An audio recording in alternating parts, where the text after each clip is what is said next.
अस्सलामुअलैकुम फ्रेंड्स। इस लेक्चर के अंदर हम पढ़ेंगे what is caking coal and coking coal. तो let's start from caking coal. ऐसी कोल जो सॉफ्ट हो जाए हीटिंग पर और हमें दे ऐसा मास जो हमें नरम महसूस हो, जैसे वो सवेल जैसा महसूस हो, सवेल सूजा हुआ महसूस हो। और जब उस सारे को हम फ्यूज टुगेदर करें, फ्यूज टुगेदर का मतलब है ठंडा करने के लिए रखें, तो वो कोहेरेंट मास दे। कोहेरेंट मास मतलब जिससे एयर पास ना हो सके। मतलब जब आप कोल को हीट करोगे फिर ठंडा करोगे तो उस कोल के जो पार्टिकल हैं वो एक दूसरे के साथ बहुत स्ट्रिक्टली चिपक जाएंगे। इस तरह से उससे एयर पास नहीं हो सकेगी। ऐसी कोल को हम केकिंग कोल बोलते हैं। तो मैंने आपके सामने लिखा हुआ है, coal that soften on heating produces pasty or plastic mass, मतलब नरम सा मास दे, which fuse together. Fuse together का मतलब यहां पर है जब उसको ठंडा करने के लिए रखा जाए। Yielding coherent mass through which air can not pass is called caking coal. When coal is carbonised it forms expanded lumpy mass. Such coal is actually caking coal and phenomenon is called caking of coal. जब कोल को carbonise किया जाए, मतलब oxygen की गैर मौजूदगी में जलाया जाए, तो ये कोल एक्सपेंड होगी, फैल जाएगी और लंप की फॉर्म में उसका मास आएगा। ऐसी कोल को हम केकिंग कोल बोलते हैं और ऐसे फिनोमेना को केकिंग ऑफ कोल बोलते हैं।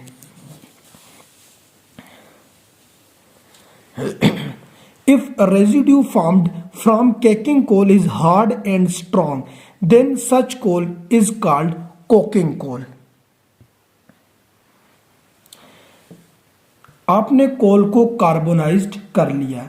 अब जो रेजिड्यू आपके पास आया है, अगर वो नरम हुआ, सॉफ्ट हुआ, तो उस कोल को केकिंग कोल बोलेंगे, जो कि हमने ऊपर एक्सप्लेन कर लिया है।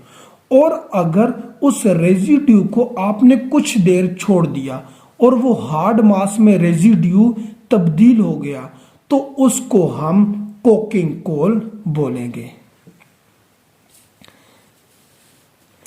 All the caking coal do not form strong and hard residue. Hence, all caking coal not necessarily coking coal, but all the coking coal have to be caking in nature. आपने कोल को heat किया, उसके result में residue बना। अब जो आपके पास residue बना है वो सॉफ्ट भी हो सकता है और हार्ड भी हो सकता है। अब कार्बोनाइजेशन के रिजल्ट में हमेशा हार्ड मास नहीं बनता, इसीलिए सारी की सारी केकिंग कोल जरूरी नहीं कि कोकिंग कोल हो, लेकिन सारी की सारी coking coal caking in nature होती हैं, क्योंकि हमेशा कोकिंग कोल केकिंग कोल के बाद बनती है। मतलब सिंपल हम ऐसे बोल सकते हैं, आपके पास एक कोल है, आपने हीट किया, उसका रेजिड्यू बना, उस रेजिड्यू को आपने छोड़ दिया। अगर छोड़ने पर वो सॉफ्ट ही रहा तो वो क्या होगा आपके पास? केकिंग कोल। अगर उस रेजिड्यू को छोड़ने के बाद वो हार्ड मास में कन्वर्ट हो गया तो वो क्या होगी? Coking coal.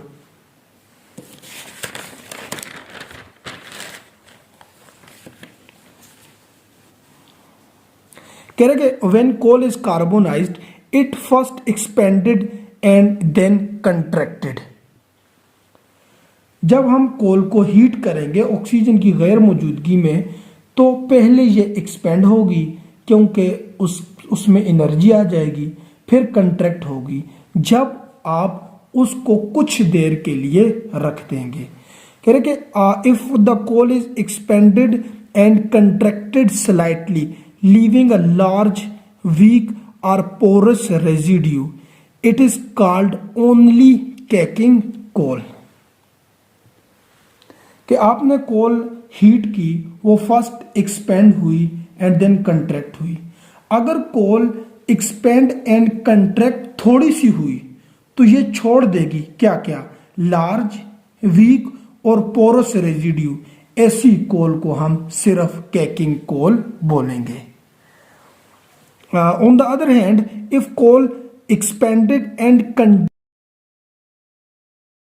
contracted to a greater extent to form a compact, relatively hard or less porous residue, such coal is called coking coal.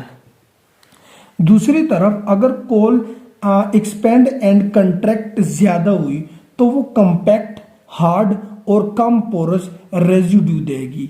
ऐसी कोल को हम केकिंग कोल बोलते हैं।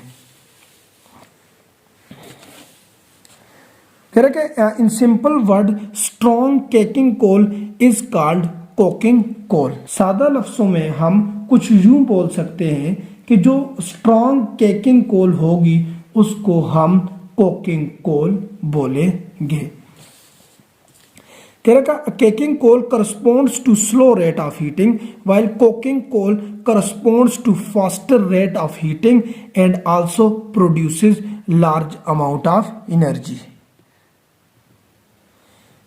एक बात तो ये, केकिंग कोल आहिस्ता जलती है और कोकिंग कोल तेज जलती है। दूसरी बात के कोकिंग कोल ज्यादा एनर्जी देती है बनिस्बत केकिंग के, क्योंकि कोकिंग कोल को जब जलाया जाए तो उसके रिजल्ट में कोक गैस प्रोड्यूस होती है जो कि जलने में भी हेल्प करती है और रेट ऑफ कंबशन को भी इंक्रीज करती है।